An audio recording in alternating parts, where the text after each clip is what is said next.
Sandra and Sage Babalola on the Morning Express on Mainland 98.3 FM from 5 a.m. to 11 a.m. as we invoke the thought-provoking discussion, tackle the tough questions, challenge assumption, and give a voice to the unheard. This is the Morning Express on Mainland 98.3 FM. On the Morning Express. Good morning.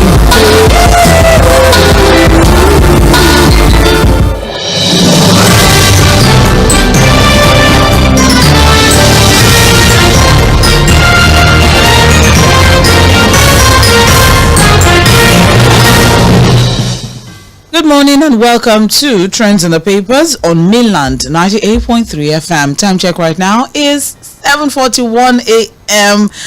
This beautiful 10th of June 2024. It's an amazing Monday. I know this will sound really strange to a lot of people, but I absolutely adore Mondays. I love Mondays. But that's the beauty, about working for passion. When you are I think it's something that you absolutely love. You just always look forward to being, around that thing. You look forward to being involved in that thing. Well, I trust we had an amazing weekend.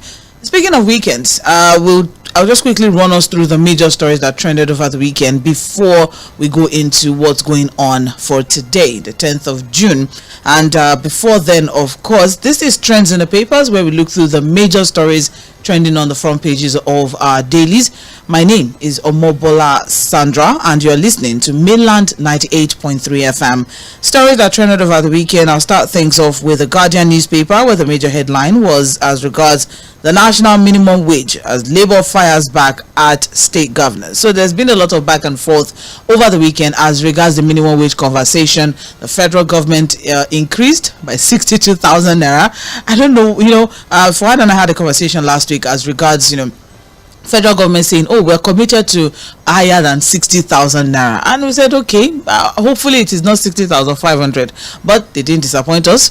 We're just an additional of 2,000 naira, making it 62,000 naira. The state governors are saying they can't even commit to 60,000 naira.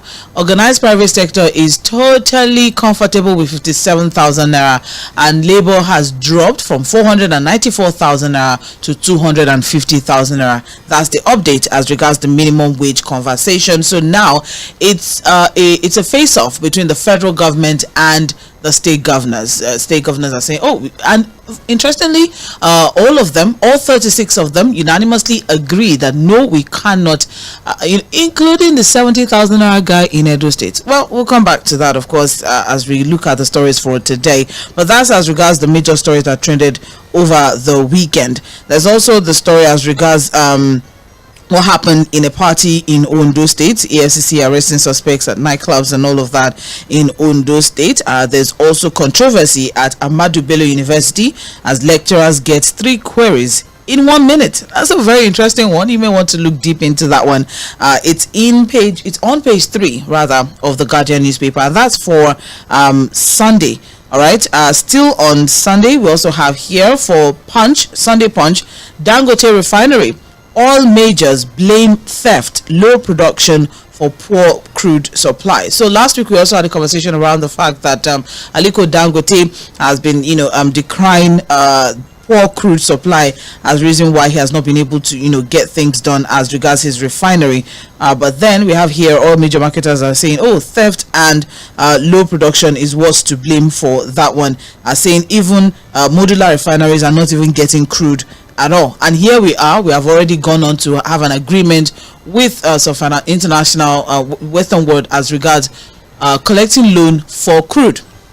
So it's going to be a long road actually for refineries in the country, and even also Dangote as well. And also as regards whatever is going on in Kaduna State, EFCC and ICPC has responded saying Kaduna Assembly yet to report findings on El Rufai, and that's as at yesterday, Sunday. We also have here Nigerians will decide if Atiku or Obi will be PDP's candidate in 2027, and that's coming from Bafarawa. You can get the details on page 36 of Sunday Punch. But what's most interestingly is this statement from organized labor saying resign if you can't pay, and that's as regards minimum wage, and that's directed to the state governors. Well, That's a very interesting one. And still on Sunday, I also have here from Vanguard, Abiola's son, MKO Abiola's son, speaking as regards, the death of his father, even as we look forward to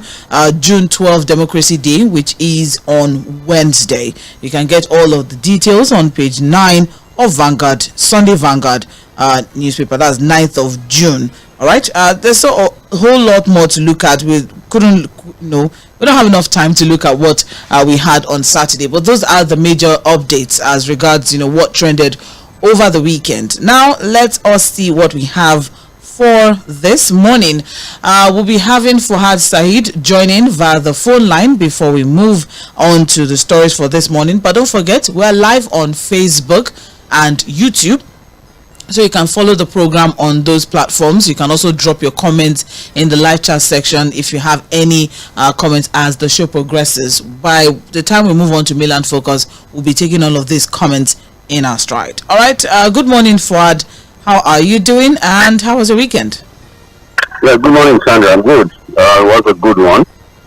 Of course, yes. Not so much we need to talk about. Again, the major issue still being the inconclusive moment negotiation. I call it inconclusive because we now have tripartite figure from the tripartite committee. Oh, you beat me to it. I was actually looking forward to using that word. All right, yes, that's what we have now. Forward, we have the fact that state governors, we don't even know the figure they are working with, because they said they can't pay 60,000 naira, and some of them are not even committed. Some of them are not even committed to 30,000 naira. So we don't even know the figure that the state governors are committed really want to work exactly with, You have organized private sector with 57,000 naira. They're comfortable because of course there's a lot to factor in for the organized private sector: operational cost, capital, running cost, and all of that. The business environment hasn't really been encouraging for a lot of SMEs. But then you have the federal government saying that we said this thing for when the federal government said they are committed to something higher than 60,000, say hope is not going to be 60,500, hope is not going to be 61,000 naira, and I don't know, were you disappointed when you heard 62,000 naira? No, never. I was never disappointed. I knew that, you see, when you leave something open, especially when past records have shown not serious commitment to fixing issues like that. You should not be surprised. Immediately I heard that, it was a commitment to something above 60,000 naira without a definite figure. I knew it was going to come ridiculous. And so when I heard 62,000, I was not surprised. All right. Well, and then you now have labor. Labor has dropped from 494,000 to 250 now. And as it is now, we really don't know how things are going to go. It's really unfortunate, really unfortunate, because the state governors are saying we are not going to do this. The federal government is saying 62,000, and then Sandra, the sad reality of the labor negotiations is that, number one, that same figure of 250,000 is not unreasonable, but it's unrealistic. They are not going to get it. That's just a fact. The same way I said that to 5494, in light of what Nigerians